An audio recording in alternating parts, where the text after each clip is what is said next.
Fundação Dom Cabral, Instituto Brasileiro de Executivos de Finanças de Minas Gerais, Associação dos Economistas de Minas Gerais, Conselhos Regionais de Economia do Paraná, do Distrito Federal, de Pernambuco e Mato Grosso do Sul, Moura Tavares Figueiredo Moreira e Campos Advogados, Federação do Comércio de Bens, Serviços e Turismo do Estado de Minas Gerais. Convidamos o presidente do Conselho Regional de Economia, Paulo Roberto Paixão Bretas, para iniciar oficialmente a solenidade do 22º Congresso Brasileiro de Economia.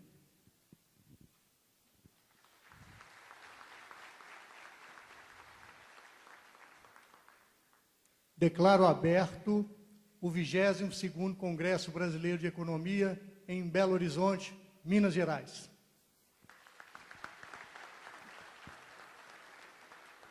Senhoras e senhores, assistiremos agora um vídeo elaborado pelo Conselho Regional de Economia de Minas Gerais, em homenagem a todas e a todos os economistas brasileiros.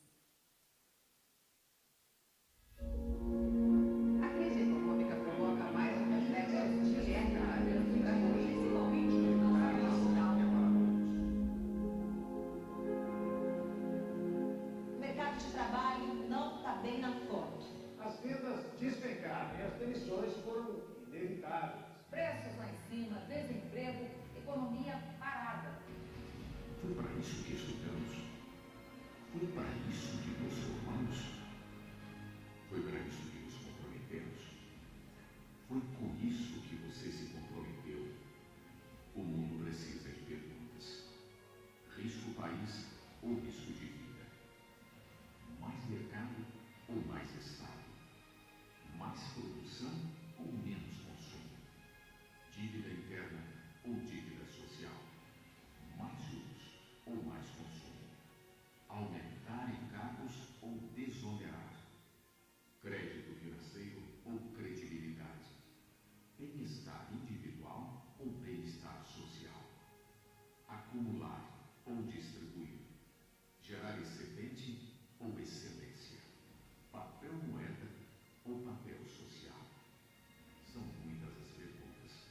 Maior ainda é o nosso desafio. Somos economistas e trabalhamos pelo Brasil.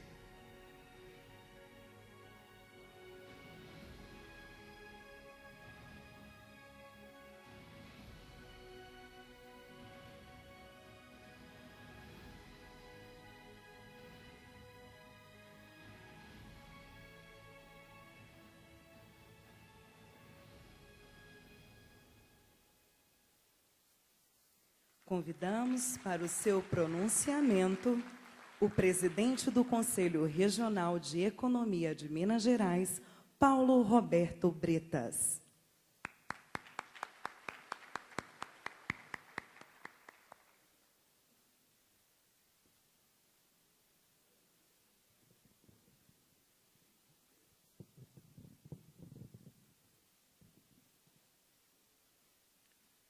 Excelentíssimo senhor governador do Estado de Minas Gerais, meu querido amigo, governador Fernando Pimentel. Excelentíssimo senhor vice-prefeito de Belo Horizonte, também a quem tenho a honra de chamar meu querido amigo, vice-prefeito Paulo Lamaque. Excelentíssimo senhor Júlio Miragaia, meu querido presidente do Conselho Federal de Economia. Excelentíssimo senhor Anderson Cabido, diretor técnico do SEBRAE Minas, representando nessa solenidade o presidente do SEBRAE, Dr. Guilherme Afife Domingos. Meus senhores e minhas senhoras, economistas de todo o Brasil, boa noite. Temos, sim, muitas perguntas e as perguntas movem o mundo. Quando paramos de perguntar, nos acomodamos. O que queremos ser daqui a 15 anos? Que país teremos daqui a 20, 30 anos? Grandes perguntas exigem respostas complexas. Este é um congresso de perguntas e respostas complexas. O momento, assim, o exige. Perguntas não são bem-vindas em sistemas autoritários. A democracia requer transparência, o direito ao questionamento e à discussão. Já que a isenção é muitas vezes uma ilusão, honesto é dizer o que acreditamos e por que não acreditamos, declarar de que lado estamos e ter a humildade de admitir quando erramos e nos corrigir. A multiplicidade de teorias divergentes às vezes apontam soluções diferentes em nosso campo de ação, a economia. Mas temos que persistir na busca de respostas e na construção de melhores caminhos. Grandes economistas nos ensinaram a pensar o Brasil. Celso Furtado, Inácio Rangel, Roberto Simonsen, Eugênio Goudin, Caio Prado, Conceição Tavares e tantos outros, inclusive nosso governador Fernando Pimentel. Grandes escolas nos formaram e continuam a persistir na arte de nos ensinar com enorme qualidade. Divergimos, sim, mas o que nos une vai além das ideologias, vai além da nossa profissão. Escolhi quatro problemas irrefutáveis que precisam de soluções urgentes e que gostaria de ver discutidos nesse congresso. Sei que existem muitos outros problemas, mas 4 me servem para provocar essa ilustre plateia. Primeiro, Paulo Lamarck, a desigualdade social. Estamos voltando ao século XIX? Vamos deixar a solução dos problemas sociais brasileiros para a próxima geração? Vamos cinicamente acostumando a ver as pessoas pobres vagando sem rumo pelas ruas de nossas cidades? Não nos bastaram 380 anos de escravidão? Segundo problema, o endividamento público crescente e o déficit fiscal. Isso nos perturba diariamente nos noticiários dos jornais e nos discursos do ministro Meirelles. Onde cortar mais gastos, governador Pimentel? Esta lógica precisa de uma quebra de paradigma. Precisamos investir mais. A dívida alimenta os vermes improdutivos rentistas que sugam energias nos intestinos da nação. Terceiro problema, a baixa produtividade de nossas empresas e a péssima qualificação de nossos trabalhadores. Precisamos nos reindustrializar. As bases são outras. Se o agronegócio brasileiro fez o seu dever de casa, com primor, com qualidade, por que outros setores da economia não haverão de fazê-lo? Quarto e último problema. O comportamento pouco competitivo das empresas brasileiras. Subsídios para poucos, paternalismo de Estado cruel. Se nosso objetivo é fortalecer a economia, temos que preparar nossas empresas para enfrentar a realidade cada vez mais competitiva. Quem paga a conta por esses problemas? meu caro Júlio Miragaia. O quanto somos responsáveis pela busca de soluções, minhas senhoras e meus senhores. Se, por um lado, cito 4 problemas, por outro, quero apontar 4 economistas contemporâneos que enfrentaram grandes problemas como estes, em outras partes do mundo e também aqui no Brasil, e que vêm buscando caminhos. O que chama atenção nesses economistas é a ousadia, a coragem, a firmeza de propósitos e, claro, sua capacidade intelectual. Pessoas que estão atuando onde muitas não têm coragem. Não têm coragem nem de falar. A primeira economista que eu gostaria de homenagear chama-se Ngozi Okonjo. Praticamente ninguém a conhece, mas ela é ministra das Finanças da Nigéria. Essa mulher luta pelo cancelamento da dívida de países em desenvolvimento. Essa mulher luta pelo uso produtivo dos recursos do petróleo de seu país e luta desesperadamente contra a corrupção. A segunda personalidade que eu gostaria de homenagear é Anat Admati, da Universidade de Stanford. Ela pergunta: por que os bancos são especiais? Por que eles têm privilégios? Perguntas válidas também para o Brasil. E ela mesma responde: eles não devem ser privilegiados, senhoras e senhores. O terceiro economista que quero homenagear é Andrew Hayden, do Banco da Inglaterra. Ele questiona os excessos dos bancos e pede por um controle maior do sistema financeiro. E olha que lá na Inglaterra os juros são 20 vezes menores que no Brasil, governador Pimentel. Por último, quero homenagear um brasileiro que vai estar entre nós aqui nesse Congresso de Economia, o professor Ladislau Dolbor. O professor diz: o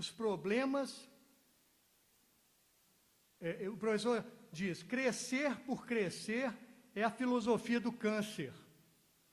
Os problemas para o professor Dolbor nunca foram maiores que seus ideais, nem a tortura mais forte que sua coragem, que o professor sofreu durante a ditadura, o que talvez só o nosso querido governador Pimentel saiba o que eu estou falando.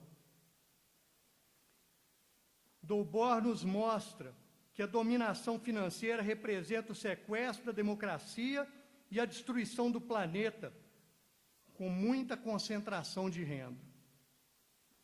Precisamos, senhoras e senhores, precisamos ter coragem para enfrentar nossos problemas, ajudar a tirar a população desse tipo de apatia, desse tipo de descrença que imobiliza. No Brasil, o Golias parece que vem massacrando o Davi. Não temos um cenário o qual nos permite uma reflexão otimista. O que faz o Brasil das ruas acreditar que o amanhã será diferente?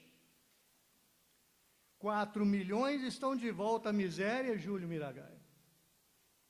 O desemprego já atingiu 13 milhões de pessoas. E só lentamente a economia vem recuperando. Respondo: pessoas como estas que citei, economistas inspiradores, grupos de ação e discussão, nos servem de alento. Nós, economistas, sabemos o que está em jogo, sabemos quais são os problemas, vamos partir para resolvê-los. Minha participação na abertura desse grande e, se quisermos fazer dele inesquecível congresso, tem sim uma finalidade provocativa: Acredito que os economistas podem e devem contribuir muito, mas muito mais por esse país. Me enche de esperança quando jovens economistas nos procuram para propor ideias. Meu olhar sorri quando vejo os exemplos de uma história percorrida e batalhas vencidas. Vejo surgir um Brasil novo, vejo surgir empreendedores. Aquilo que inspirou o passado ainda inspira o presente. A única via que espero para o Brasil é melhorar, é ser um país de mercado em crescimento e justiça social, longe da intolerância, longe de ódios, com igualdade de oportunidades para todos os brasileiros, longe de certezas egoístas, longe de guetos e de segregações, longe de privilégios nada transparentes. Adam Smith já dizia: economia é uma ciência moral. Quem irá ter a coragem de dizer não aos grandes problemas e aos seus causadores? Quem irá propor soluções efetivas? Quem irá propor as novas ideias, se não nós, economistas? Nesse momento final, me inspira o pensamento de Guimarães Rosa. Todo o caminho da gente é resvaloso, mas também cair não prejudica demais. A gente levanta, volta. Correr da vida embrulha tudo. A vida é assim. Esquenta e esfria, aperta e daí afrouxa, sossega e depois desinquieta. O que ela quer da gente é coragem. Muito obrigado.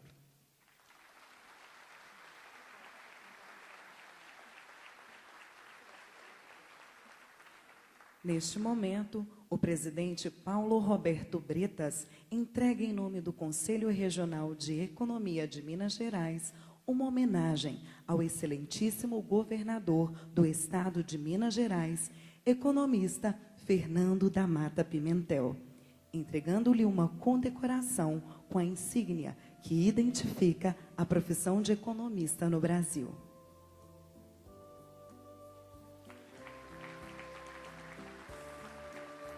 A distinta condecoração contém os seguintes dizeres: o senhor governador do estado de Minas Gerais, Fernando da Mata Pimentel, presidente de honra do 22º Congresso Brasileiro de Economia, a homenagem dos economistas mineiros, setembro de 2017.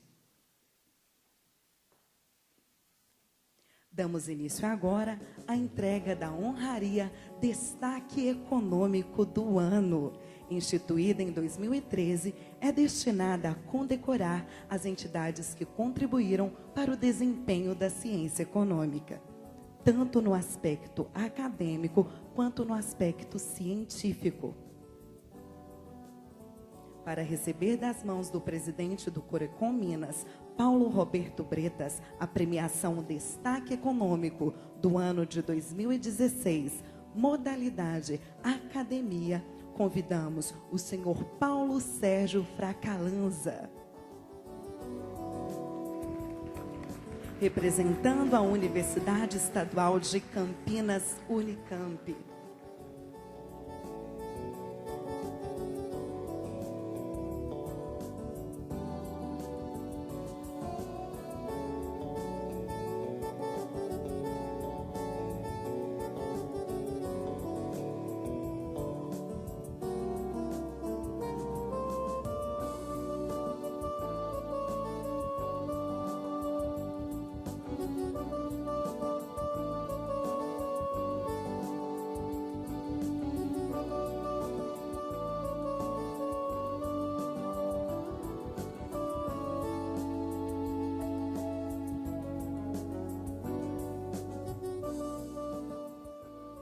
Convidamos o diretor técnico do Sebrae Minas, Anderson Cabido, para entregar a premiação Destaque do Ano Econômica de 2016, modalidade mídia. Convidamos o jornalista João dos Reis Borges Muniz, representando a Globo News.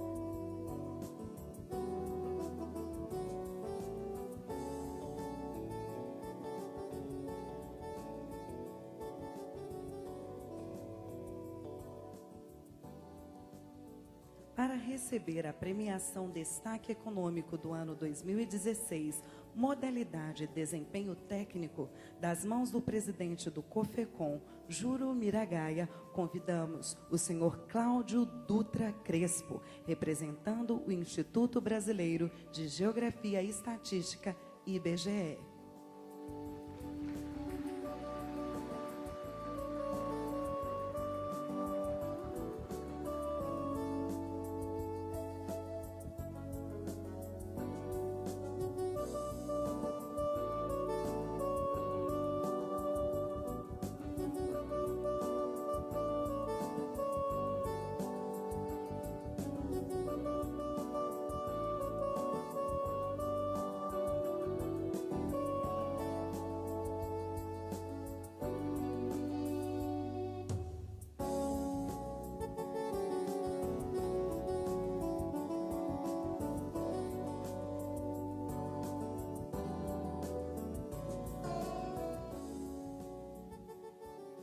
A honraria Personalidade Econômica do Ano é destinada a enaltecer os economistas que contribuíram para o desenvolvimento da ciência econômica e da profissão de economista, nas vertentes teórica ou aplicada, com destaque no cenário nacional ou internacional, nas áreas do conhecimento científico, educacional, cultural e profissional.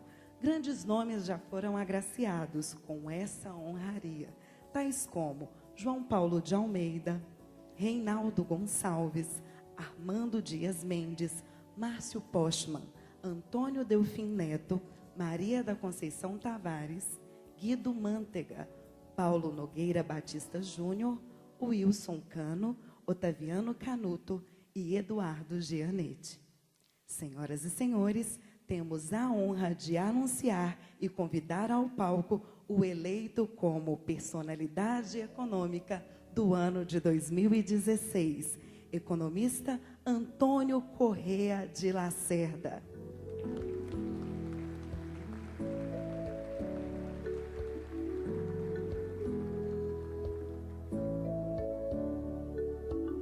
Antônio Correa de Lacerda é professor doutor do Programa de Estudos Pós-Graduado em Economia Política da PUC São Paulo e professor convidado da Fundação Dom Cabral. É membro do Conselho Superior de Economia da Fiesp e do Conselho de Política Econômica da CNI. É ex-presidente do COFECOM e da SOBET, doutor em Economia pela Unicamp e sócio-diretor da AC Lacerda Consultores Associados. Neste momento, o economista Antônio Correa de Lacerda recebe das mãos do presidente do COFECOM um bottom de ouro.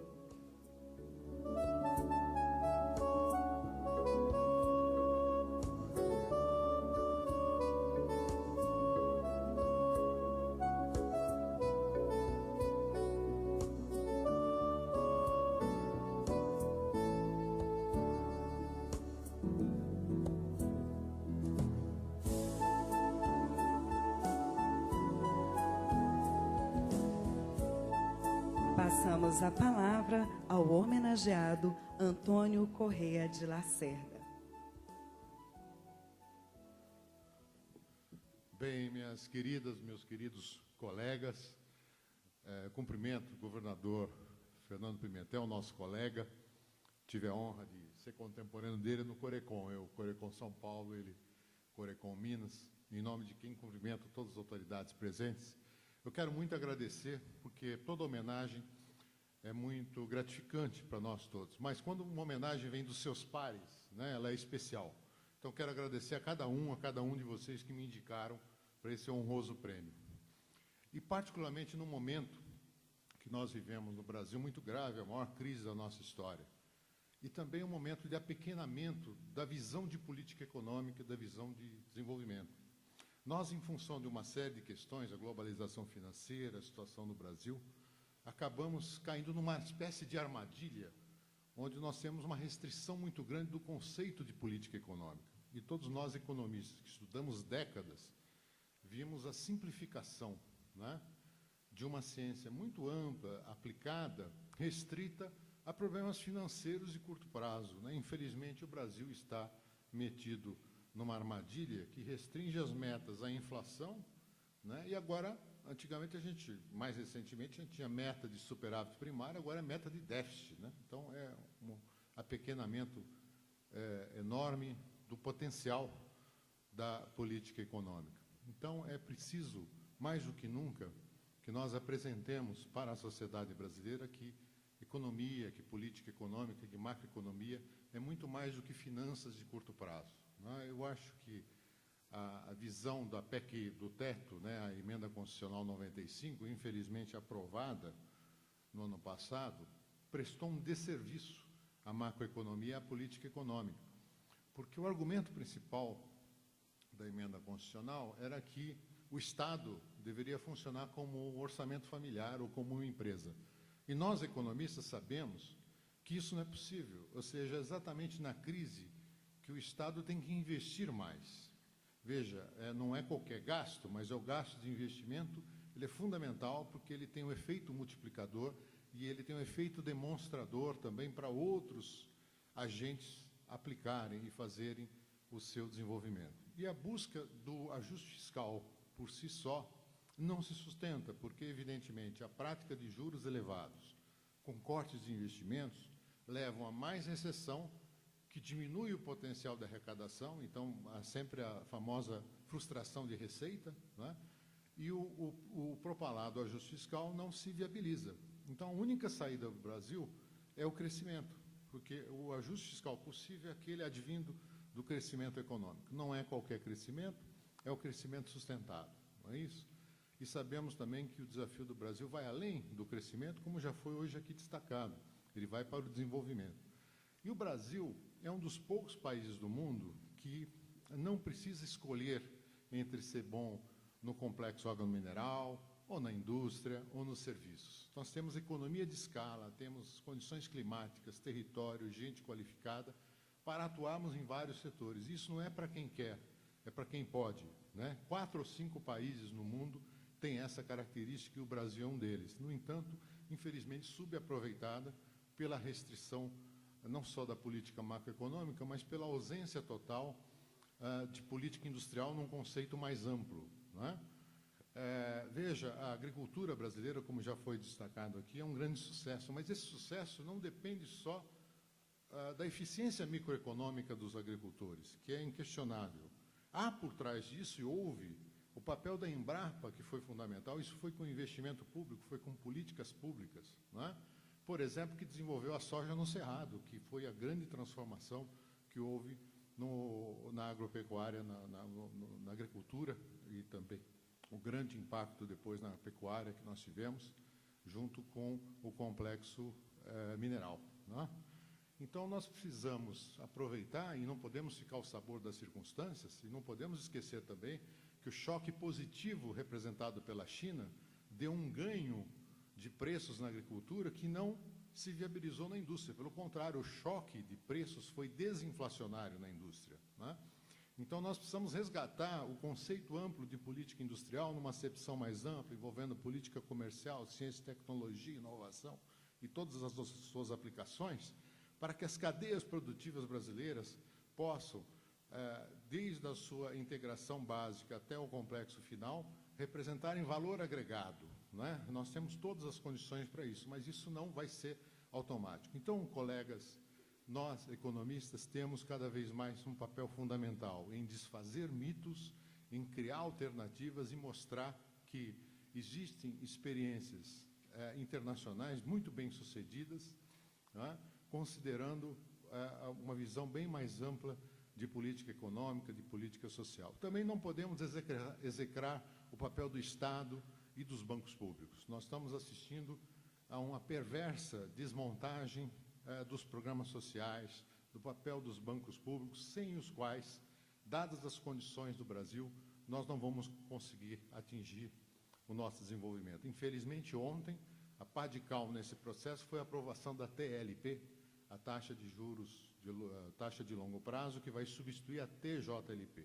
Esse J faz muita diferença. Um é política pública, definida pelo Conselho Monetário Nacional, e, portanto, oferece uma taxa de juros compatível com a rentabilidade esperada dos projetos. E outra é a taxa de mercado, que, dadas as condições brasileiras, vai inviabilizar a única fonte de financiamento de longo prazo.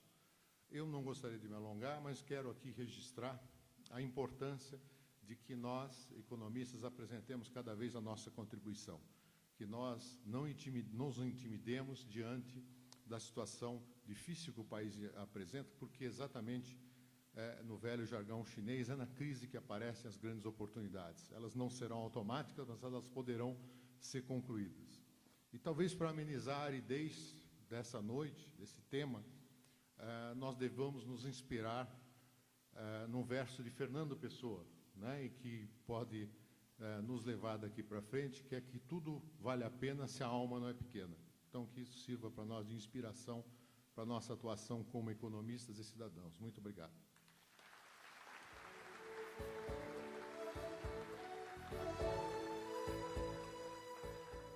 Encerrando as homenagens dessa noite, o 22º Congresso Brasileiro de Economia agracia com louvor a professora Maria da Conceição Tavares, devido à sua trajetória intelectual, acadêmica, política, humana e de compromisso com a solidariedade e a história do nosso Brasil.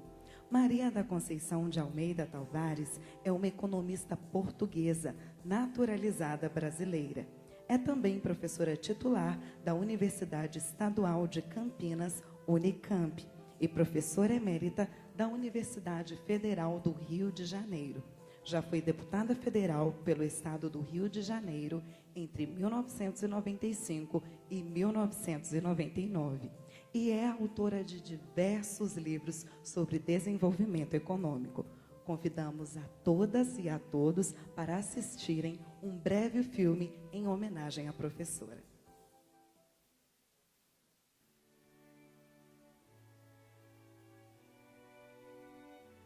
Maria da Conceição Tavares nasceu em Anadia, Portugal.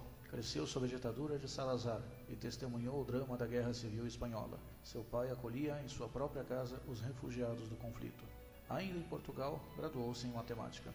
Aos 23 anos, mudou-se para o Brasil. Conceição naturalizou-se brasileira em 1957. Sou brasileira desde o Juscelino, onde contribuiu para plano de metas. Virei brasileira, achando que isto aqui ia ser uma democracia nos trópicos. E tome 21 anos de ditadura, tome concentração de rega, tome milagre econômico.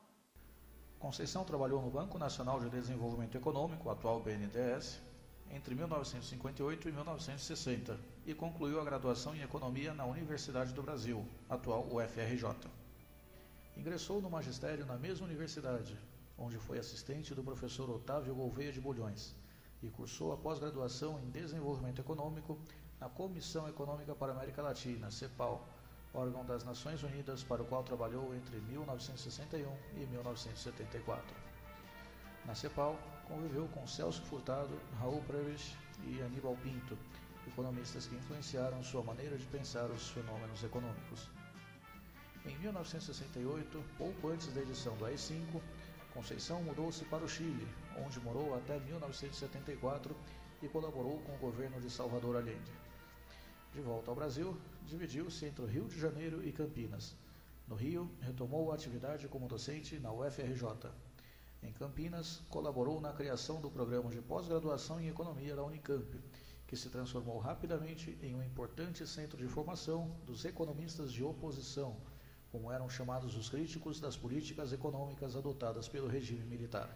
Conceição participou da luta pela redemocratização do Brasil e, em 1980, filiou-se ao PMDB, onde ajudou a construir o primeiro programa de governo do partido. Em 1992, ingressou no PT, partido pelo qual elegeu-se deputada federal, com mandato entre 1995 e 1998. Bom, eu já pertenci à Câmara dos Deputados justamente à Comissão de Finanças e Tributação. Confesso que nela não tive o menor sucesso, mas também nem eu nem ninguém. Porque não se conseguiu votar nem a reforma tributária, como é óbvio, nem a reforma financeira. Nós não conseguimos passar uma coisa que é da autoria do Fernando Henrique quando foi senador, que era um imposto mínimo sobre as grandes fortunas, que me tocou a mim. Levamos eu e o Gerson um tempão trabalhando naquela porcaria, refazendo, fomos à Receita, conversei com todo mundo, até o Delfim assinou e obrigou parte da bancada da direita a assinar. Então, assina aí, que ela, coitada, trabalhou tanto nisso, depois não passa, você sabe muito bem. Conceição foi professora de vários economistas e líderes políticos brasileiros. Em 2010, a eleição presidencial foi disputada por 2 de seus alunos, Dilma Rousseff e José Serra. Sua braveza e humor característicos foram retratados por Chico Anísio ao criar uma personagem para o programa Escolinha do Professor Raimundo. Dona Maria da Recepção Colares. Ah, Teresa! Não interessa nada. Hoje eu não tô bem. Me diga o que está achando do processo de privatização das empresas estatais. Tá gostando? Pela cara vi que tá gostando. Vai feder! Maria da Conceição Tavares teve 2 filhos. Chegou ao Brasil grávida de Laura e 11 anos depois nasceu Bruno. É também uma avó muito dedicada aos 2 netos, Leon e Ivan. Mas, acima de tudo, é uma economista com senso de missão. Não vale a pena ser economista se você não achar que tem que dar alguma contribuição da tua profissão, com a tua dignidade, com o teu esforço, com o teu talento, para o desenvolvimento desse país. E se você não se preocupar com o povo brasileiro, realmente, meu bem, melhor então, se você quiser.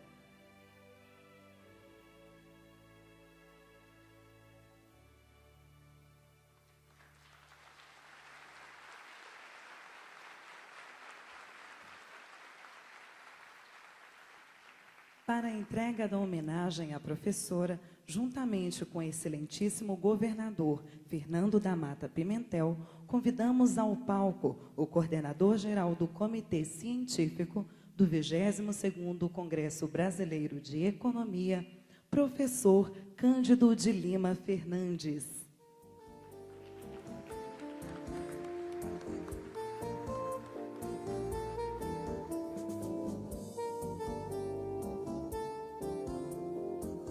Representando a professora Maria da Conceição Tavares, a pedido da mesma, convidamos o ex-reitor da Universidade Federal de Minas Gerais, ex-ministro de Ciência e Tecnologia, mestre e doutor em Ciência Econômica pela Unicamp, professor Clélio Campolina, para receber uma singela homenagem à nossa querida professora, por reconhecimentos e as suas relevantes contribuições à ciência econômica e ao trabalho em prol da categoria dos economistas.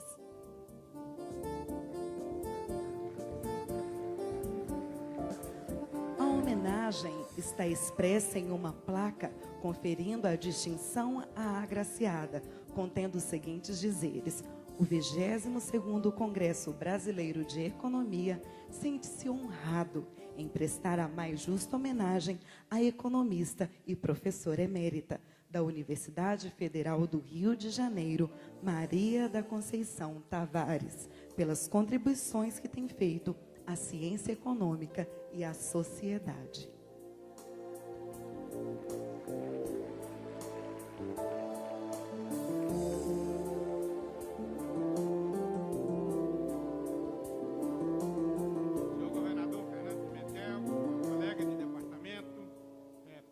Em nome do qual eu cumprimento os demais componentes da mesa, companheiros, colegas economistas. Eu recebi uma convocação da professora Maria da Conceição Tavares para que a representasse nessa solenidade. Pediu que eu expressasse o seu profundo agradecimento e honradez em receber esse título, mas pediu-me que dissesse também que ela está impossibilitada de viajar. Perguntei a ela se me mandaria um texto para que eu o lesse. Ela disse: não, Campolina, eu não tenho condições de escrever. Você foi meu aluno e, portanto, isso tem a delegação de falar em meu nome. Eu disse: professora, não cometerei essa insensatez. Poderei apenas dar o meu testemunho de uma convivência de quase 60 anos ou 50.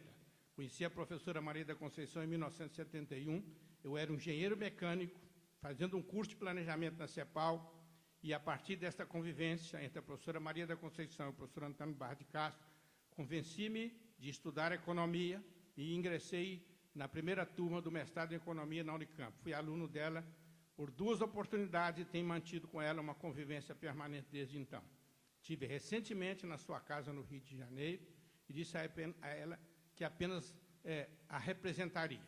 Eu, como testemunho, quero dizer que a professora Maria da Conceição foi uma guerrida militante, teórica e política, e que a geração dos últimos 60 anos no Brasil tem um grande agradecimento a prestar a essa professora que a todos nos honra. Muito obrigado a todos e obrigado.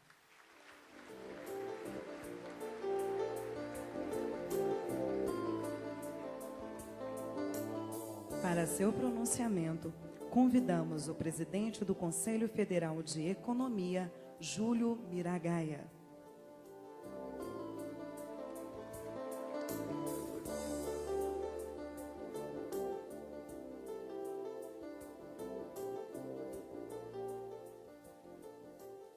Boa noite a todos. Saúdo as autoridades presentes, especialmente o governador Pimentel. Saúdo também os nossos homenageados nessa noite e todos os economistas, estudantes de economia e demais profissionais presentes a esse 22º Congresso Brasileiro de Economia. A conjuntura econômica e social e política do Brasil é crítica, refletindo uma crise que perdura na escala mundial.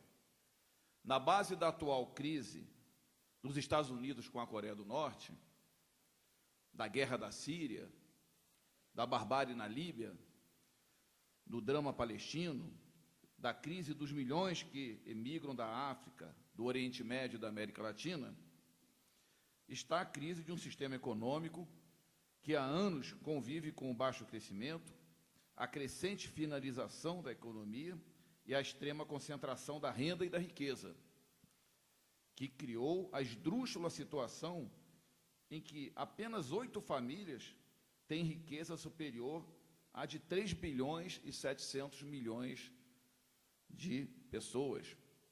Isso mesmo, 8 famílias têm riqueza superior a de metade da humanidade. O Estado brasileiro sempre foi muito generoso com a elite econômica. E durante a ditadura militar, o extremo arroxo salarial associado às transferências de recursos a banqueiros e grandes empresários elevaram ainda mais a concentração de renda no país. Na metade da década de 80, o Brasil procurou acertar as contas com a total negação de direitos após 2 décadas de regime militar. A Constituição Federal de 88 buscou reconhecer esses direitos negados pela ditadura, constituindo um tímido Estado de proteção social, que até então não existia no Brasil. Ali foi criado o Sistema Único de Saúde, o SUS, o seguro-desemprego, foi estendida a aposentadoria rural para o cônjuge, assim como o benefício foi aumentado de meio para 1 salário mínimo, entre outros avanços na esfera social. Posteriormente, vieram outros programas e políticas sociais que propiciaram uma melhoria da condição de vida da população mais pobre. Mas há um problema. O cobertor é curto, os recursos tributários não são suficientes para atender a base e o topo da pirâmide social. A pressão da população pelo atendimento das demandas sociais é crescente, assim como a ganância da elite brasileira, levando a uma situação insolúvel. A crise brasileira é eminentemente estrutural. Não há saída sem mexer no modelo tributário. O único dado diz absolutamente tudo. No Brasil, quem tem rendimentos de até 2 salários mínimos tem carga tributária total de 49% de seus rendimentos, 3% de tributos diretos e 46% de indiretos. Ao passo que aqueles com rendimentos acima de 30 salários mínimos têm carga tributária de 26%, 10% de tributos diretos e 16% de indiretos. Para os com rendimento ainda maiores, por exemplo, acima de 5 milhões de reais anuais, a carga tributária total fica aquém de 10%. O Brasil é mesmo singular. Aqui quem reclama de pagar impostos, que bota o pato na rua, são aqueles que menos pagam e mais sonegam. Dessa forma, o sistema COFECOM-CORECONS sugeriu e coordena a campanha nacional pela redução da desigualdade social no Brasil, que tem 5 eixos, sendo o eixo central a mudança de nosso modelo tributário. Campanha que foi abraçada por 30 entidades nacionais, como a CNBB, a OAB, os Conselhos Federais de Serviço Social e de Psicologia, 7 das 9 centrais sindicais, e que foi lançada em maio em ato na Câmara dos Deputados, com a presença de mais de 300 pessoas e de vários parlamentares. O Brasil possui um enorme potencial para o seu pleno desenvolvimento econômico e social. Somos o 5º maior mercado mundial, com 208 milhões de potenciais consumidores. A 8ª economia mundial, com um parque industrial robusto e imensos recursos naturais. O Brasil pode e deve voltar a crescer, mas de forma sustentável e inclusiva, distribuindo melhor a renda e a riqueza, sem retirar direitos. Amanhã se comemora o 195º aniversário da independência do Brasil. Mas somos, de fato, uma nação independente? Uma das premissas de uma nação efetivamente independente e soberana é o controle nacional, público ou privado, sobre os setores estratégicos da economia e sobre os fluxos de capitais externos. O Brasil não tem nenhum nem outro. É preocupante o processo de desnacionalização de nossa economia. Capitais externos controlam boa parte dos recursos naturais do país e avançam de forma acelerada sobre setores estratégicos como petróleo, gás e energia elétrica. Grandes corporações transnacionais mantêm aqui importantes plantas industriais, mas as áreas de pesquisa, inovação e desenvolvimento estão nos países de suas matrizes.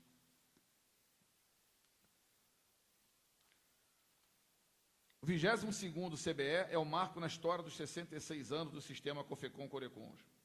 Nesse congresso, teremos mais de 90 palestrantes participando de 26 mesas de debate, além de 2 palestras magnas e uma sessão especial comemorativa dos 200 anos de publicação de Princípios da Economia Política e Tributação, de David Ricardo, e dos 150 anos de publicação do livro 1 de O Capital, de Karl Marx. Que, aliás, a gente teve a grata surpresa de promover um concurso de resenhas e recebemos 28 resenhas relativas a essas 2 obras que vão ser agraciadas aqui durante o evento. Estamos também homenageando a notável economista e professora Maria da Conceição Tavares e o brilhante economista Antônio Corrêa de Lacerda, eleito pelo sistema Personalidade Econômica do ano de 2016. Eu quero finalizar parabenizando o CORECOM Minas Gerais e o seu presidente Paulo Bretas pela excelente organização desse CBE. Um ótimo congresso a todos. Muito obrigado.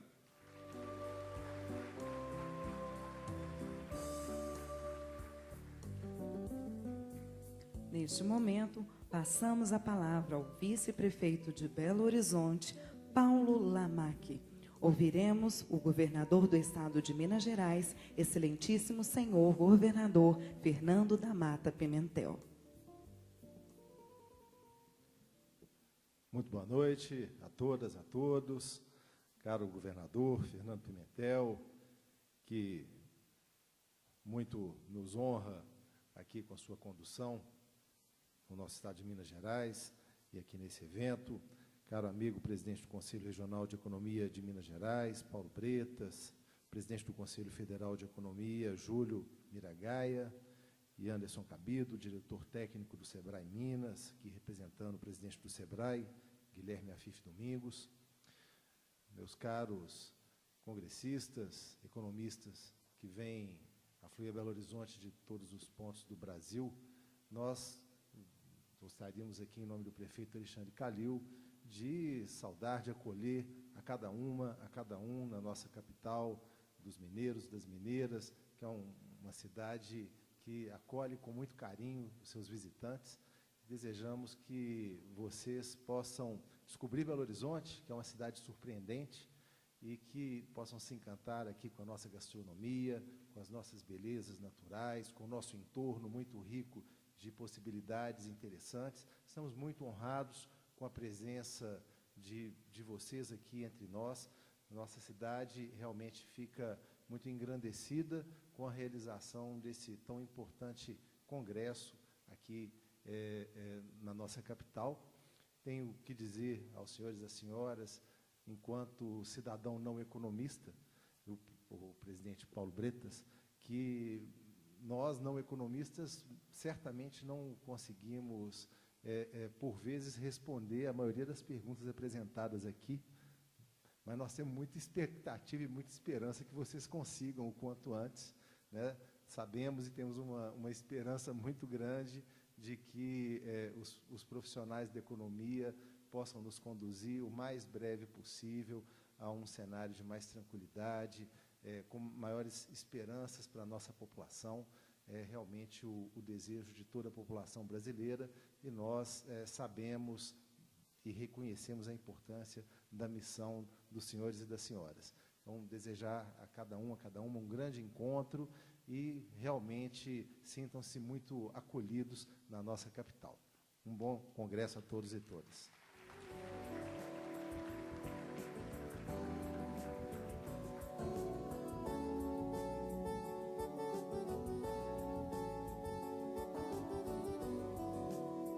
Agora sim, ouviremos o excelentíssimo governador de Minas Gerais, Fernando da Mata Pimentel.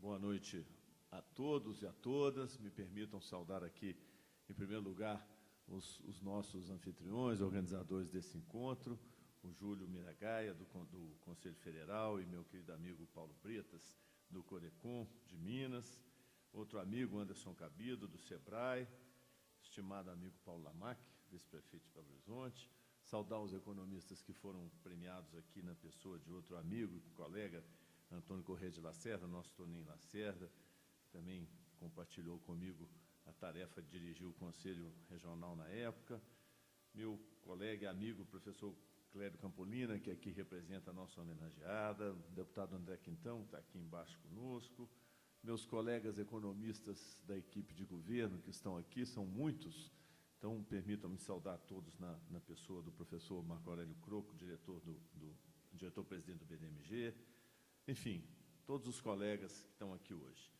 Eu quero, antes de mais nada, agradecer não só a presença de vocês, como o honroso convite para compartilhar aqui a presidência de honra do Congresso. E foi o desejo de entender o nosso país e o mundo, e talvez a pretensão de ajudar a buscar soluções para o desenvolvimento do nosso país, a imodéstia típica da juventude, que me levou a estudar economia e depois até me tornar professor dessa área de conhecimento. Mas não é na condição de economista que eu estou aqui. E nem seria necessário, né? Porque de economistas esse congresso está muito bem servido, vocês não precisam de mais um. A verdade é que o mesmo desejo de mudar o país, de transformar a realidade, me levou a ser ativista político, a ser militante político, depois prefeito e hoje governador do Estado. Então, é na qualidade de cidadão de Minas Gerais, temporariamente respondendo pelo governo do Estado, que eu saúdo a todos aqui e presto uma homenagem a essa profissão a que eu servi e ainda sirvo. Uma profissão indispensável, mas às vezes incompreendida, uma ferramenta estrutural na construção de uma sociedade mais justa. E quero prestar uma homenagem, prestar um tributo aqui a todos os economistas desse país, na pessoa da nossa homenageada, a nossa mestra Maria da Conceição Tavares, uma intelectual comprometida com a nossa gente, com o nosso país, ela que nasceu em Portugal, mas é tão brasileira quanto qualquer um de nós nascidos aqui. Uma pessoa fundamental na formação de gerações inteiras de economistas, não só do Brasil, da América Latina, e que tem uma ligação histórica com Minas Gerais, porque trabalhou com o nosso querido presidente, ex-presidente Juscelino Kubitschek, no plano de metas, na época em que ele foi presidente da República. Eu creio que a professora Conceição Tavares e nós todos aqui temos uma admiração em comum, uma admiração baseada na leitura, no estudo e no aprendizado de um grande brasileiro chamado Celso Furtado. Foi com ele que nós aprendemos que não há política de desenvolvimento se a ação do Estado não se orienta de forma permanente e prioritária para a solução dos problemas sociais. Então, inspirado em Celso Furtado, que eu acho que esse congresso deve se desdobrar, né? Sem esquecer um lembrete, eu diria, irônico de Celso Furtado, que tinha uma frase que dizia assim: só os economistas acreditam que um problema da economia é estritamente econômico. Então, que a gente não esqueça dessa ironia de Celso Furtado e lembre sempre que a nossa ciência é, acima de tudo, uma ciência social. Eu não quero me estender muito nessa fala, eu tenho até um discurso escrito aqui, mas eu quero poupá-los de ler esse discurso. Acho que vai ser muito longo e a hora já se faz avançada. Eu só quero dizer duas coisas aqui para vocês. Primeiro, que a tarefa do economista, antes de tudo, é buscar o desenvolvimento econômico e social de forma sustentável, estruturada, e não se deixar levar pela tentação de alcançar resultados fiscais, que, evidentemente, são sempre temporários, são sempre provisórios, sacrificando aquilo que é permanente de um país, que é o seu patrimônio construído pelo seu povo, pelo trabalho do seu povo, ao longo de décadas, de séculos, sacrificá-lo por um objetivo, volto a dizer, temporário, ou seja, querer resolver um problema de fluxo, sacrificando o patrimônio que é de todos, que é dos brasileiros e brasileiras. É esse momento e esse risco que nós estamos vivendo agora no Brasil. E eu vejo com muita preocupação a forma como as coisas estão se desdobrando. Principalmente porque agora nós estamos vivendo uma crise política, uma crise institucional, como nunca vimos na história do nosso país, né?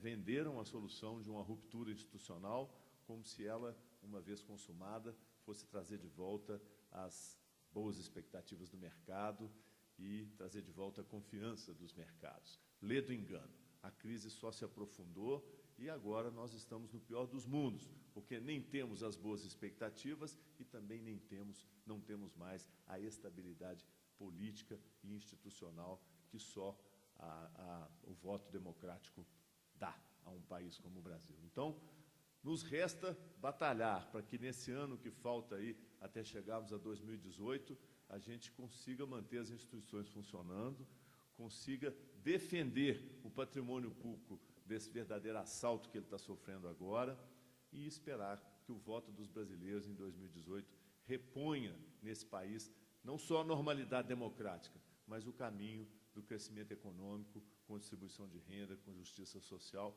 que nós já trilhamos e podemos voltar a trilhar. Então, o que eu quero desejar a todos aqui é uma boa discussão, um bom congresso, que a gente nunca perca de vista que a nossa profissão é, sim, uma ferramenta essencial, não para alcançar superávit, não para superar déficits, isso aí são coisas que nós resolvemos no fluxo contábil de contas públicas. Não, a nossa profissão é para construir um país feliz, um país esperançoso, sair do território da desesperança e do medo e cruzar de novo a fronteira do sonho e da prosperidade. Esse país é possível, nós já o conhecemos e, se Deus quiser, vamos voltar a tê-lo de novo. Muito obrigado a todos, bom congresso para vocês.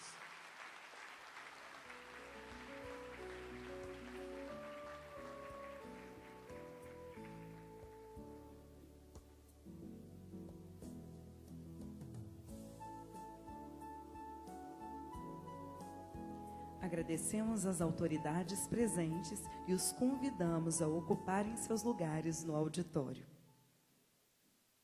Uma salva de palmas.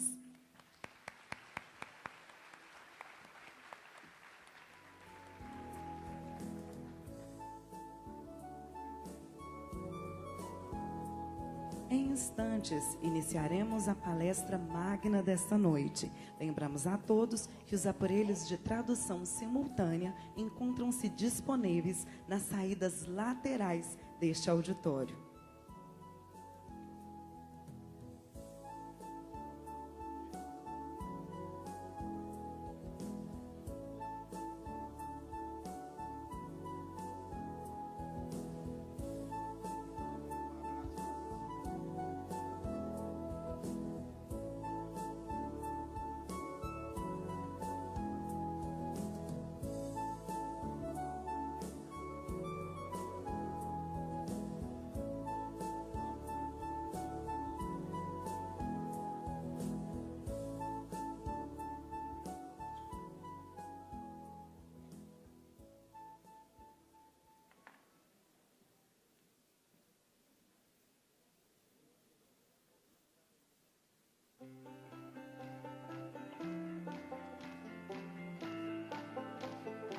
O Brasil de hoje não é o mesmo de anos atrás. Os carros eram outros, as casas tinham outra arquitetura e o povo outros modos. Mas o sonho era o mesmo, ter um futuro melhor. A importância de um evento como o Congresso Brasileiro do Corecon é muito grande.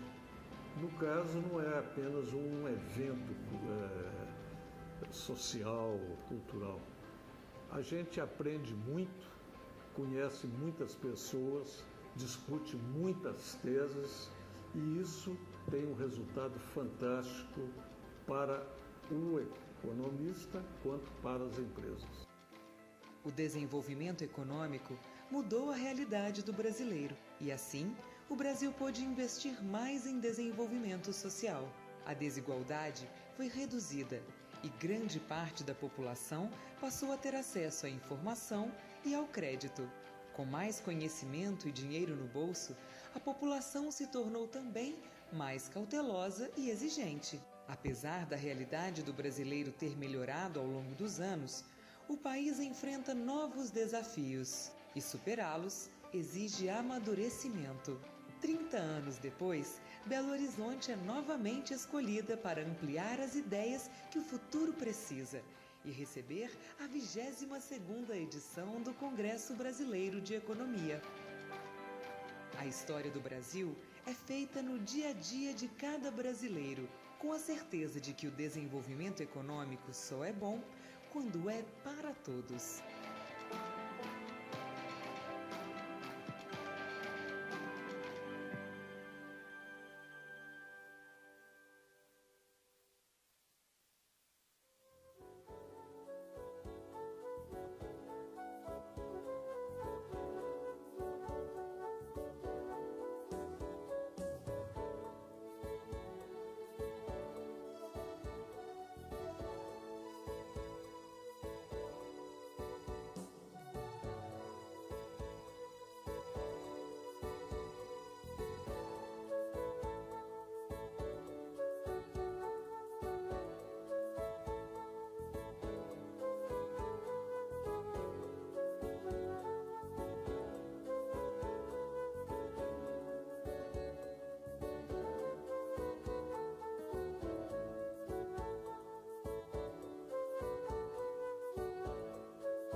Para darmos início à palestra dessa noite, convidamos agora o professor, doutor do Centro de Desenvolvimento e Planejamento Regional da Faculdade de Ciências Econômicas da Universidade Federal de Minas Gerais, Marco Flávio da Cunha Rezende.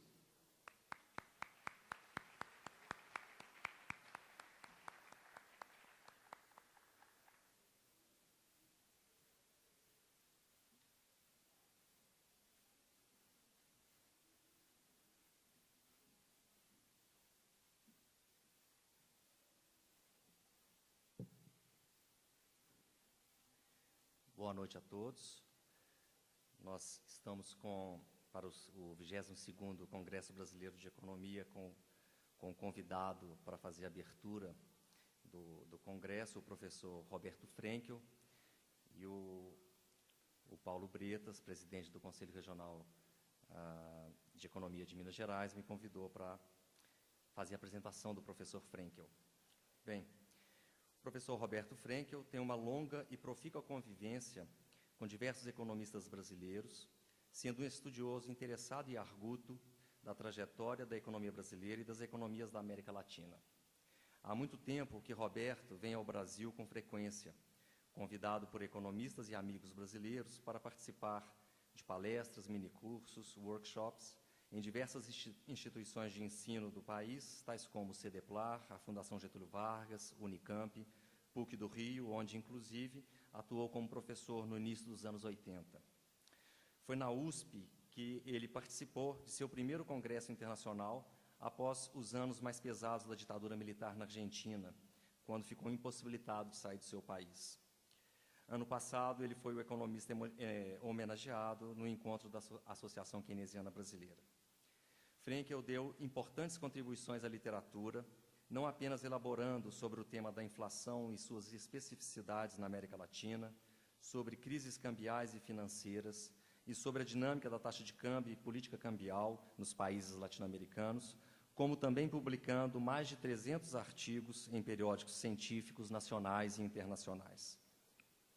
Roberto Frenkel foi professor de Finanças Internacionais no programa de pós-graduação em Estudos Internacionais da Universidade Torquato de Tella, em Buenos Aires, professor do programa de pós-graduação em Relações e Negociações Internacionais da Universidade de Barcelona, professor no programa de Estudos em Economia Monetária e Financeira do Banco Central da República Argentina, professor do programa de pós-graduação da Faculdade de Economia da Universidade de Pavia, na Itália, professor da PUC do Rio de Janeiro, professor da Universidade da Califórnia, com sede em San Diego, diretor do Banco da Província de Buenos Aires e consultor de diversos organismos internacionais, tais como CEPAL, OIT, PNUD, UNCTAD e OCDE. Atualmente, Roberto é pesquisador titular do Centro de Estudos de Estado e Sociedade, o CEDES, na Argentina, diretor do Programa de Especialização em Mercados de Capitais da Universidade de Buenos Aires e da Bolsa de Comércio de Buenos Aires, professor do Programa de Pós-Graduação em Economia da Faculdade de Ciências Econômicas da Universidade de Buenos Aires, é Senior Associate Researcher no International Economic Policy Institute da Laurentian University, no Canadá, e Senior Research Associate no Center for Economic Policy Research em Washington. Tem vários prêmios, recebeu vários prêmios internacionais, o que ele, inclusive, me pediu para não comentar, razão pela qual não vou citar aqui os prêmios dele. E será um prazer, espero que a gente tenha uma boa palestra de abertura. Obrigado.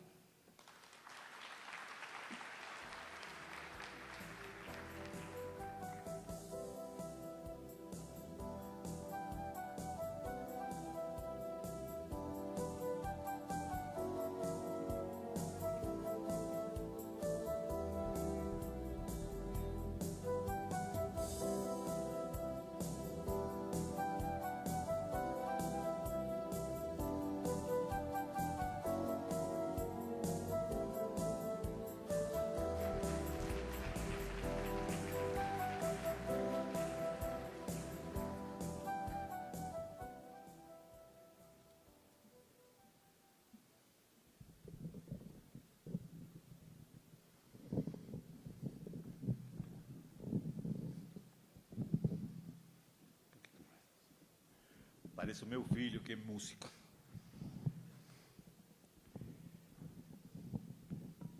Estimadas autoridades do Congresso, porque as autoridades políticas foram embora, não?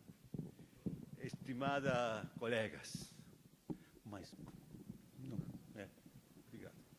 Muito obrigado, Marco, pela apresentação generosa.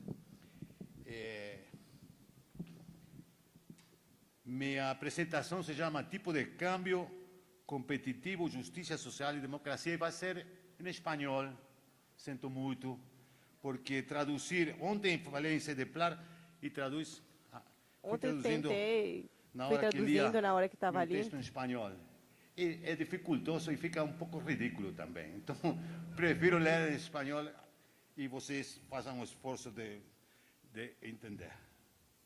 Agradeço o esforço.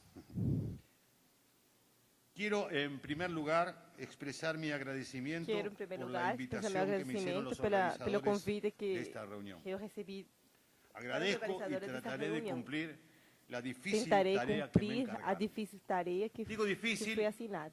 Porque me propusieron con Falo que é gran difícil cortesía porque que eligiera con libertad el contenido de Me mi falaram que eu presentación. podia Siempre que este tocara los escolher temas com centrales de esta liberdade reunión, o el desarrollo tema. económico, la justicia social y la democracia. Trataré de satisfacer el pedido sin abandonar mi perspectiva de macroeconomista del desarrollo. Keynes, el fundador de la macroeconomía, puso su foco en el pleno empleo, un objetivo de justicia social, indudablemente.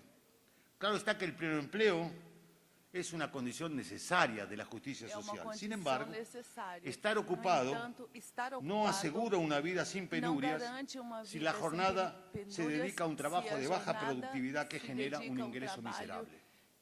Por eso, en nuestros países y en nuestros tiempos, el objetivo de justicia social lleva a sumar al pleno empleo el propósito de lograr una tendencia persistente de aumento del producto y la productividad que facilite un aumento rápido de los ingresos y el bienestar. Esta es la macroeconomía del desarrollo, que amplía el foco original de nuestra disciplina. Más adelante discutiremos con mayor detalle qué aspecto de la justicia social está involucrado en el propósito de lograr un crecimiento rápido y sostenido. En los países desarrollados, el debate y la evolución de la macroeconomía después de su fundación se concentraron en las políticas fiscal y monetaria. El tema del tipo de cambio no era ignorado, particularmente por economistas de los llamados países pequeños y abiertos como Australia y Canadá. Pero la discusión de la cuestión cambiaria resultaba algo abstracta porque desde fines de los años 40 del siglo XX el tema estaba institucionalmente cristalizado en los tipos de cambio fijos pero revisables de los acuerdos de Bretton Woods, que en los años 50 y 60 estaban dando un marco eficaz, primero a la recuperación de la posguerra y luego a la expansión rápida del comercio internacional. Debemos mencionar aquí también que el compromiso de tipo de cambio fijo que implicaba la pertenencia al Fondo Monetario Internacional resultó tempranamente conflictivo en varios países de América Latina, de modo que ya hacia finales de los años 50 el debate entre estructuralistas y monetaristas giraba en torno de la política cambiaria y sus efectos sobre la inflación, el nivel de actividad, el empleo y la distribución del ingreso. Varios países de América Latina, inspirados en ese debate, consiguieron negociar con el Fondo Monetario Internacional, con sus socios en los países del Fondo Monetario Internacional, la flexibilización de los regímenes cambiarios en la primera mitad de los años 60, adoptando políticas de crawling peg pasivo que dieron marco a la mejor década de la posguerra en Argentina, Brasil, Colombia y Chile. Este es un antecedente importante para la macroeconomía del desarrollo de América Latina. El sistema de Bretton Woods se derrumbó entre 1971 y 1973. Esto dio un empuje importante al incipiente proceso de globalización financiera. Los países desarrollados optaron por la flotación cambiaria con distintos grados de intervención, mientras los países en desarrollo se ubicaron en lo que alguien llamó un no sistema, donde se encontraba de todo, desde currency boards a las llamadas flotaciones sucias. La macroeconomía incorporó entonces plenamente la discusión de la política cambiaria junto a las políticas fiscal y monetarias. Tan importante es la política cambiaria que solemos caracterizar al régimen macroeconómico vigente en un país por la institucionalidad de su sistema cambiario, hablando, por ejemplo, de régimen de tipo de cambio fijo o flotante. En resumen, lo que hoy llamamos macroeconomía del desarrollo se enfoca en el pleno empleo y el crecimiento sostenido y discute el manejo de tres instrumentos interrelacionados: la política fiscal, monetaria y cambiaria. Escribí hace un tiempo que la mejor contribución al desarrollo que pueden hacer las políticas macroeconómicas es mantener un tipo de cambio real competitivo y estable. Actualmente estoy aún más convencido que en aquel momento. A mediados de los años 80 ya había bastante evidencia acumulada sobre la importancia de un tipo de real de cambio competitivo y estable para alcanzar los objetivos de pleno empleo y crecimiento sostenido. incluyendo emprego, las experiencias de Japón y los países de Europa en la posguerra y la citada experiencia de los países de América del Sur en los años 60. Y los resultados de investigación y las experiencias continuaron acumulándose posteriormente. No solamente las experiencias de los casos nacionales exitosos, como los del este de Asia, sino también por la negativa, los casos de los procesos de fuerte apreciación de los tipos de cambio que antecedieron las crisis externas y financieras del periodo de globalización financiera. Más adelante, la historia de América del Sur de los recientes 15 años ha reforzado mi convicción. El periodo de términos de intercambio muy favorable que dejamos atrás ofreció una oportunidad excepcional para dar un salto en el proceso de desarrollo, pero perdimos esa oportunidad y hay que empezar de nuevo.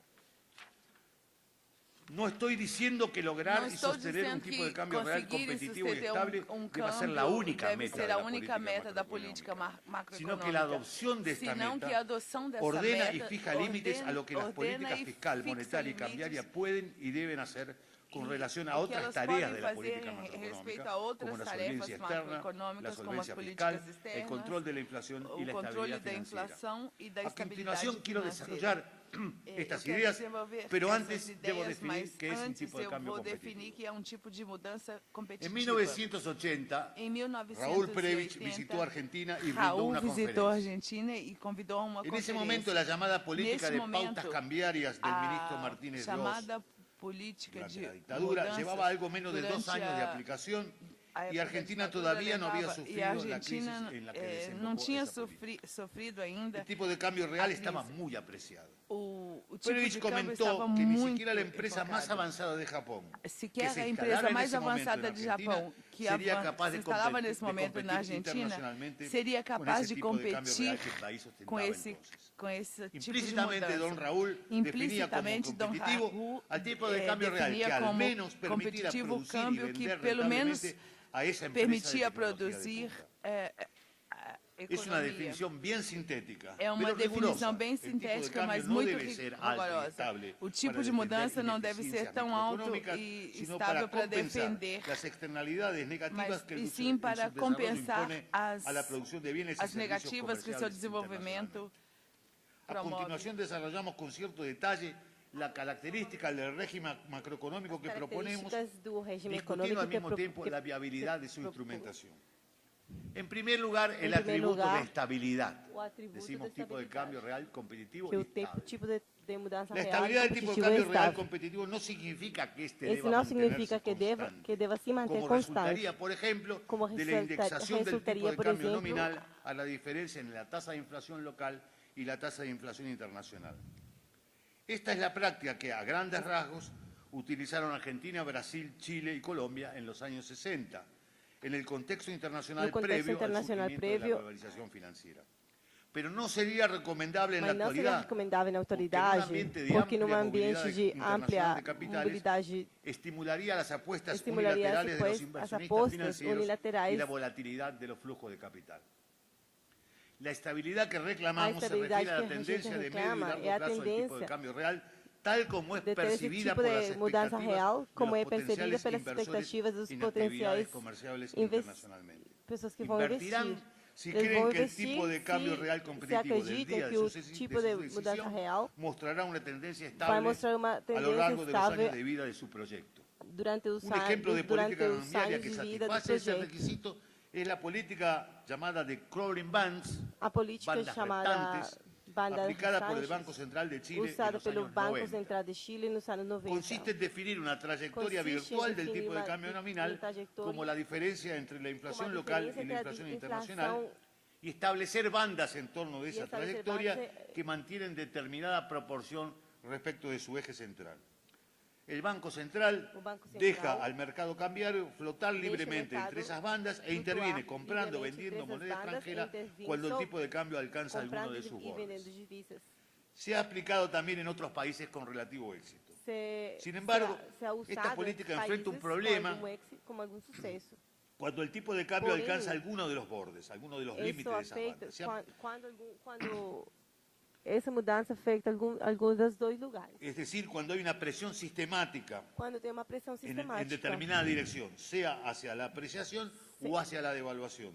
y consecuentemente el tipo de cambio queda pegado al límite de una de las bandas. En esos casos así, el Banco Central enfrenta un problema similar al que exhibe el régimen de tipo de cambio fijo, pues en esas circunstancias la autoridad monetaria se ve obligada a comprar o vender todo cuanto le pida el mercado. Afortunadamente, las crawling banks no son la única forma de lograr la estabilidad a la cual nos referimos. La virtud de las crawling banks que mencioné es que dan certidumbre sobre el tipo de cambio real a mediano y largo plazo mientras preservan la incertidumbre de corto plazo. Esta es una propiedad virtuosa porque es ventajoso que el tipo de cambio fluctúe en el corto plazo. La volatilidad de corto plazo del tipo de cambio nominal y consecuentemente del tipo de cambio real impone riesgo al arbitraje entre activos financieros externos y domésticos. Este riesgo tiende a reducir el flujo de capitales de corto plazo, lo que facilita la tarefa del Banco Central no mercado. Por esta razón argumento que el régimen cambiario de flotación administrada es la mejor opción para instrumentar un tipo de cambio real competitivo y estable. El régimen de flotación administrada combina la volatilidad de corto plazo que provee la flotación en el mercado con la capacidad de intervención discrecional del Banco Central. Claro está que a mayor discrecionalidad, esto es, con menos compromiso del Banco Central, menor será la certidumbre sobre el medio y largo plazo que la institución brinda a los productores e inversionistas. En el régimen de flotación administrada, en el que el Banco Central deja flotar el tipo de cambio y se reserva la facultad de intervenir discrecionalmente, el Banco Central provee información al mercado mediante sus intervenciones.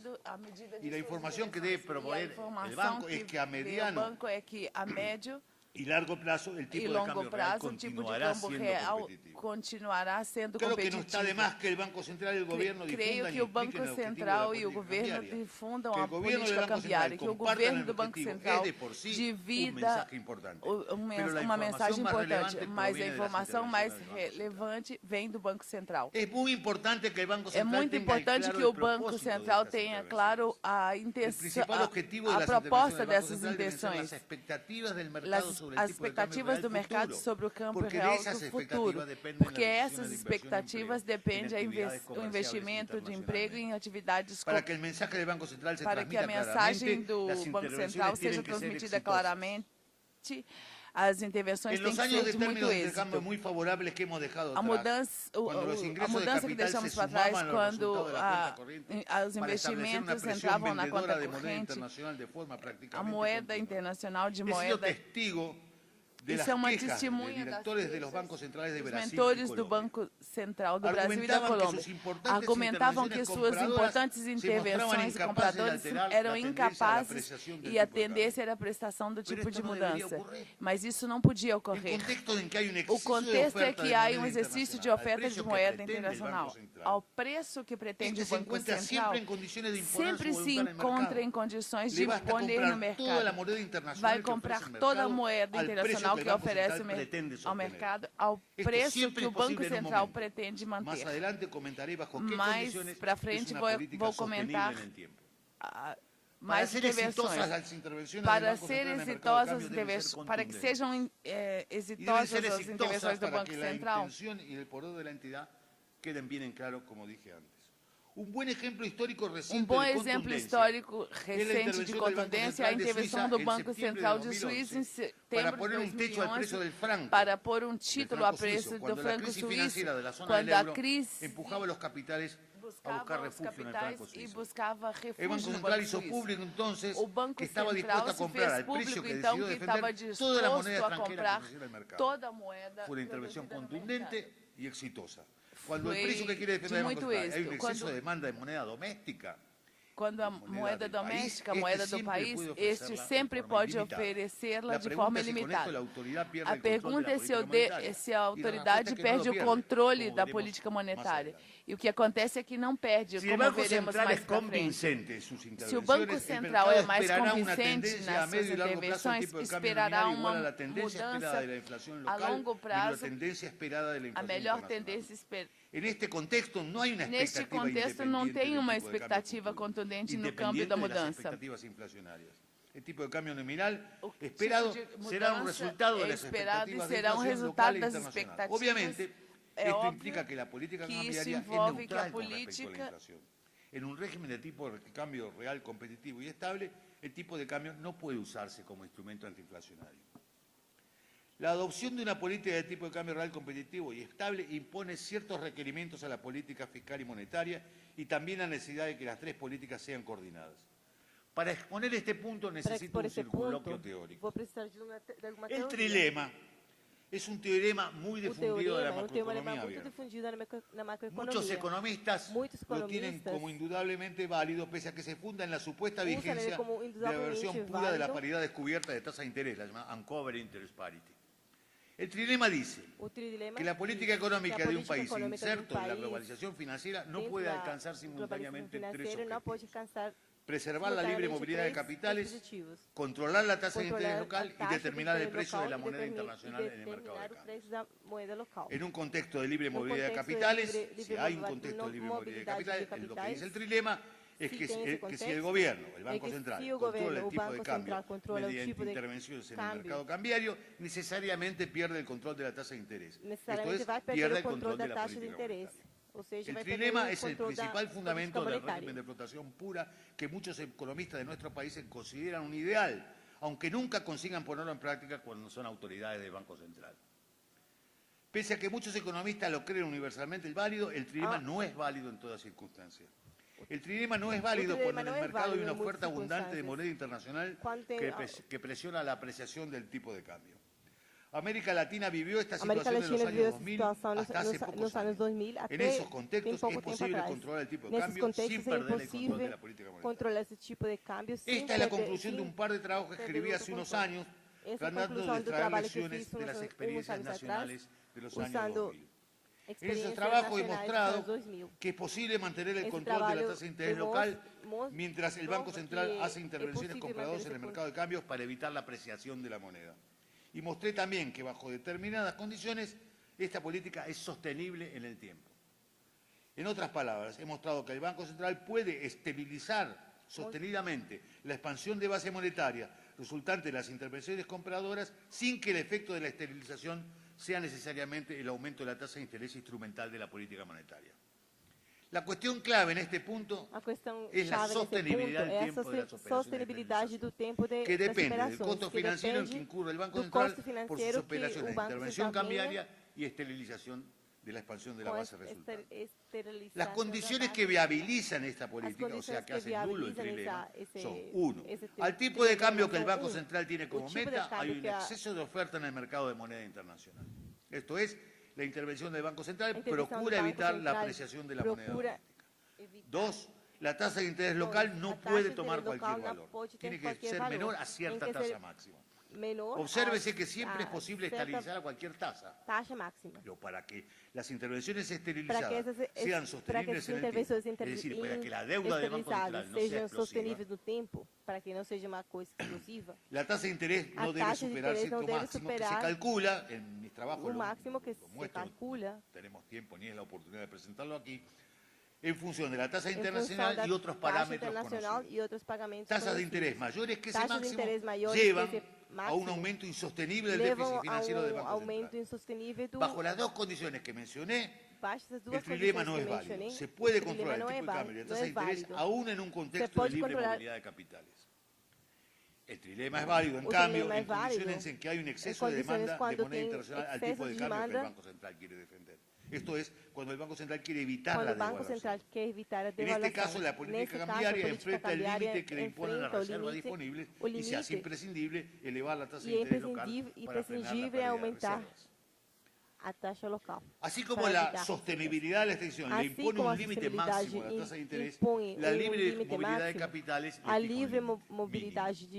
la tasa de interés, descontada por las primas de riesgo país y riesgo cambiario, debe ser igual o mayor que la tasa de devaluación esperada para compensar el riesgo país y la preferencia por moneda internacional que exhiben los ahorristas latinoamericanos. Si la tasa de devaluación esperada es igual a la tasa esperada de inflación menos la tasa esperada de inflación internacional, como debe ocurrir en un régimen de tipo de cambio real, competitivo y estable en funcionamiento, la tasa de interés real esperada, descontada por las primas de riesgo país y riesgo cambiario, debe ser igual o mayor que la tasa de interés internacional. Esta simplemente es una conclusión de la globalización financiera. Dicho en forma más sencilla, la tasa de interés real debe ser positiva, pero moderada. No debe ser muy alta, porque por un lado atraería flujo de capital en demasía y por otro haría insostenible a medio plazo la tarea de esterilización. Un ejemplo reciente de insostenibilidad es la política de intervenciones compradoras estilizadas que siguió el Banco Central de Chile en la década de 2004-2014. Desde 2004, el Banco Central na década de 2004 hizo a voluminosas 2014. compras de moneda internacional que A fueron compra esterilizadas é para muito preservar alta e la tasa de foram interés esterilizadas instrumental de la para... política monetaria. Como esa tasa era mayor que la Como a tasa taxa era, máxima sostenible, como a taxa las era maior que a operaciones de taxa esterilización fueron un sustentável, factor importante de la isso foi acumulación insostenible de deuda pública doméstica. Esto es, de la generación de una da tendencia geração de explosiva uma del ratio tendência deuda pública explosiva producto. de uma... Con relación a la política fiscal, el régimen de tipo de cambio real competitivo y estable requiere superávit fiscal o déficit moderado. Una situación fiscal superavitaria permite que el gobierno compre moneda internacional en el mercado. Esto facilita la política Isso facilita a monetaria política monetária porque dá lugar para que bancos entrem com moeda internacional e que seja menor o volume das operações de esterilizações necessárias. Um déficit fiscal alto, se é financiado em moeda doméstica, requeria uma taxa de juros muito alta que o déficit fiscal la política de esterilización también se hace insostenible a medio plazo, imposibilitando la política cambiaria. En resumen, el régimen de tipo de cambio real competitivo y estable es viable. Y tenemos suficientes conocimientos sobre cómo instrumentarlo consistentemente. ¿Por qué no se ha extendido entre los países de América Latina? Las aplicaciones más recientes del régimen se restringen a unas pocas experiencias exitosas. Chile en los años 90 y Argentina entre 2003 y 2008. Pero estas políticas fueron abandonadas. Puede argumentarse que la viabilidad del régimen requiere de una oferta abundante de moneda internacional en el mercado de cambios y que esta no es una situación común. Esto es muy discutible. Un tipo de cambio real competitivo induce por sí mismo resultados positivos en la cuenta corriente del balance de pagos. Y los capitales internacionales tienden a fluir más hacia los países que muestran cuentas corrientes robustas. De modo que las condiciones externas no parecen ser la principal restricción para la implementación del régimen. La restricción puede encontrarse en las condiciones domésticas, por ejemplo, cuando la urgencia de la política económica es frenar una inflación muy alta y resulta ineludible utilizar el ancla cambiaria. O cuando la tasa de interés instrumental de la política monetaria es muy alta, como ocurrió en Brasil. Pero varios países de la región reunían condiciones que hubieran permitido la instrumentación de un régimen de tipo real competitivo y estable y no lo hicieron. ¿Por qué? Se pueden ensayar varias respuestas que involucran cuestiones tales como intereses internacionales, la posición y el rol de los organismos multilaterales, las ideas que dividen la profesión de los economistas, etc. En lo que resta de mi presentación, voy a dejar esa respuesta de lado para ensayar una que traiga a discusión la justicia social y la democracia como querían los organizadores. Al comienzo de esta presentación manifesté que la meta de crecimiento rápido y sostenido que se propone la macroeconomía del desarrollo constituye una ampliación del objetivo de justicia social de la macroeconomía circunscrito originalmente al pleno empleo. ¿En qué sentido la meta de crecimiento rápido es un objetivo de justicia social? Es claro que la expansión rápida del producto y la productividad aumentan rápidamente también la oferta de recursos, lo que facilita el manejo de los conflictos distributivos y la atención de diferentes demandas sociales. Pero este no me parece el punto principal. Encuentro la principal virtud social del crecimiento rápido en que el aumento de los ingresos más bajos tiende a reducir rápidamente la pobreza, aunque la distribución del ingreso no mejore a lo largo del proceso y aún en el caso que empeore como ocurrió en China. Es una evolución virtuosa, del régimen de tipo de cambio real competitivo y estable, la distribución funcional del ingreso permanece inalterada si los salarios reales aumentan a la tasa de crecimiento de la productividad. En este caso, el costo laboral unitario permanece constante y también los precios. El salario real aumenta al ritmo de la productividad sin inducir inflación. Como la tendencia del tipo de cambio nominal es igual a la tendencia de la inflación menos la tendencia de la inflación internacional, también tiende a permanecer constante el costo laboral unitario en moneda internacional, que es otra forma de expresar el tipo de cambio real. Aunque el salario real aumente continuadamente, el costo laboral unitario en moneda internacional seguirá siendo competitivo. Esa evolución virtuosa se pierde si los salarios reales aumentan más rápido. En este caso, la inflación tiende a acelerarse. Y se experimentaría una aceleración continua si en ese contexto el gobierno, el Banco Central, mantiene la política de sostener un tipo de cambio real competitivo y estable. Cuando los salarios aumentan a una tasa superior a la de la productividad, una forma de evitar o moderar la aceleración de la inflación es atrasar el tipo de cambio. La noción se usa poco en Brasil. En cambio, tan difundida ha sido esta práctica en la historia argentina que la noción de atraso cambiario no requiere mucha explicación en el país. Casi todo el mundo entiende que el tipo de cambio nominal tiende a aumentar menos que los precios y obviamente menos que los salarios. Atrasar el tipo de cambio es una forma de hacer lugar a un aumento de los salarios reales mayor que el aumento de la productividad, minimizando el impacto sobre la inflación. El costo laboral unitario en moneda internacional aumenta continuadamente y consecuentemente se va reduciendo la competitividad internacional de la economía. Ese proceso de aumento de los salarios reales no es sostenible. Por un lado, el empleo, la producción y la capacidad instalada de las actividades comerciales internacionalmente se contrae y se reduce el ritmo de crecimiento de la economía. Por otro lado, la pérdida de competitividad genera un desequilibrio creciente en el sector externo que no puede financiarse indefinidamente. De modo que en algún momento el tipo de cambio real tiene que ser corregido por una devaluación discreta. La devaluación que procura el tipo de cambio real más competitivo tiene efectos complejos sobre la inflación, distributivos, reales y financieros. Para mantenerme en línea con los argumentos precedentes, me enfoco aquí exclusivamente sobre sus efectos sobre la inflación y los salarios. La magnitud de los impactos depende da proporção do serviço comercial que entra na canastra de consumo dos assalariados. Este componente é alto na Argentina, que tem os alimentos como o principal produto de exportação. Y es seguramente mucho menor en Chile, que no exporta bienes salarios y cuya canasta de consumo contiene una proporción importante de alimentos no comerciais. Mas em todos os casos, com diferentes magnitudes, a devolução acelera e provoca a redução dos salários reais. Também impulsiona, se havia compensado por outros efeitos no Brasil. Então, em resumo, observem que para preservar um funcionamento de mudança real requer moderação por parte dos assalariados.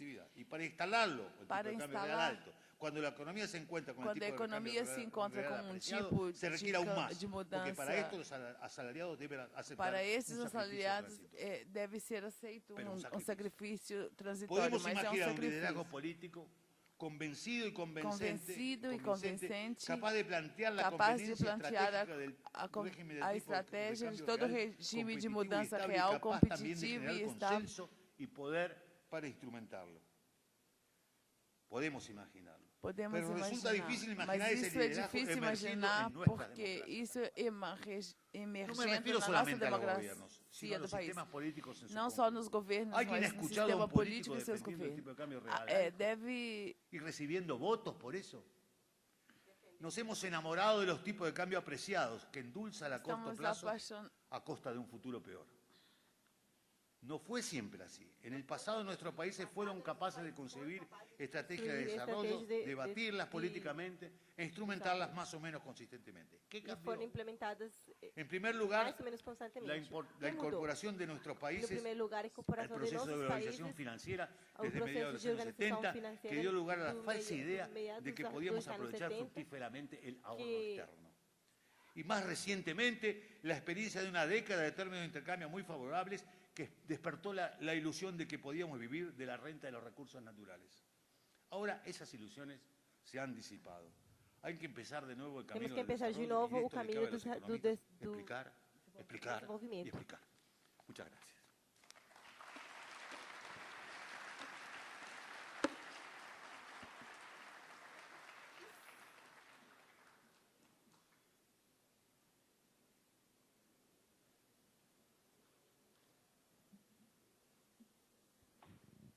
O Conselho Regional de Economia de Minas Gerais e o Conselho Federal de Economia agradecem a presença de todos os convidados. A partir de agora, será servido o coquetel de confraternização aos presentes.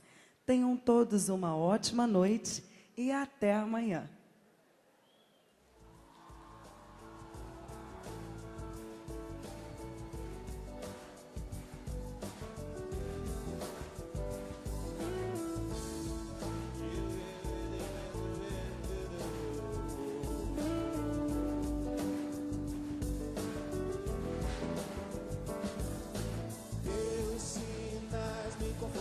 cabeça aos pés, mas por dentro eu te devoro. Teu olhar não me diz exato quem tu és, mesmo assim eu te devoro. Te devoraria a qualquer preço, porque te ignoro, te conheço, quando chove, quando faz frio. Todo plano te devoraria, tal Caetano a Leonardo DiCaprio. É um milagre tudo que Deus criou pensando em você.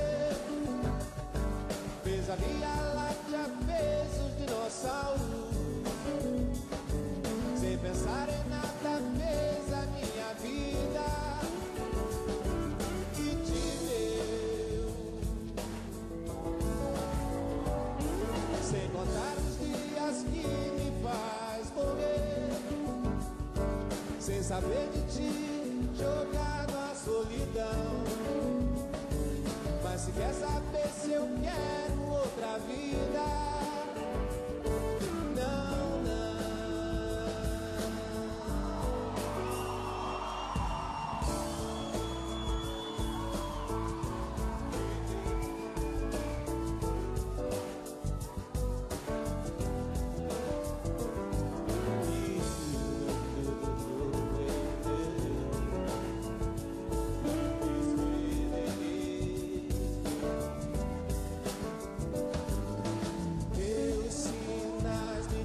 Da cabeça aos pés, mas por dentro eu te devoro. Teu olhar não me diz exato quem tu és, mesmo assim eu te devoro.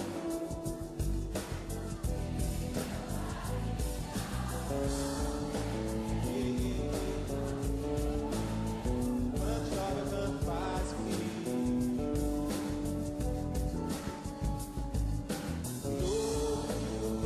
Te devoraria, tal Caetano a Leonardo DiCaprio. É um milagre tudo que Deus criou pensando em você. Fez a Via Láctea, fez os dinossauros, a minha vida e te deu, sem contar os dias que me faz morrer, sem saber de ti, jogado à solidão. Mas se quer saber se eu quero outra vida, não, não.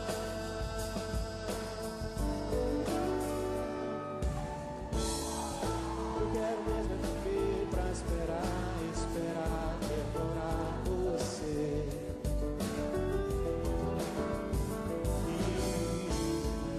Eu quero mesmo viver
Você disse que não sabe se não, mas também não tem certeza que sim.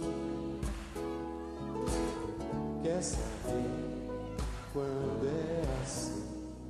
Deixa vir do coração. Você sabe que eu só penso em você.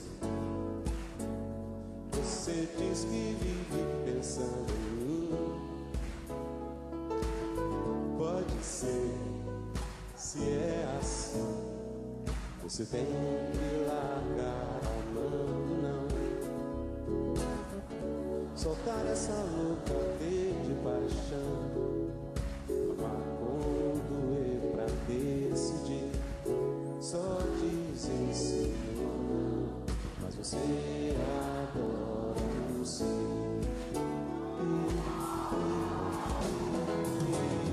Eu levo a sério, mas você disfarça. Você me desabece, eu nessa de horror. E me remete ao frio que vem lá do sul. Insiste em 0 a 0, eu quero 1 a 1. Sei lá te dar, não quer meu calor. São Jorge, por favor, me empresta um dragão. Mas faça aprender japonês em praia. Do que você disse, decida ou não. Oh, baby.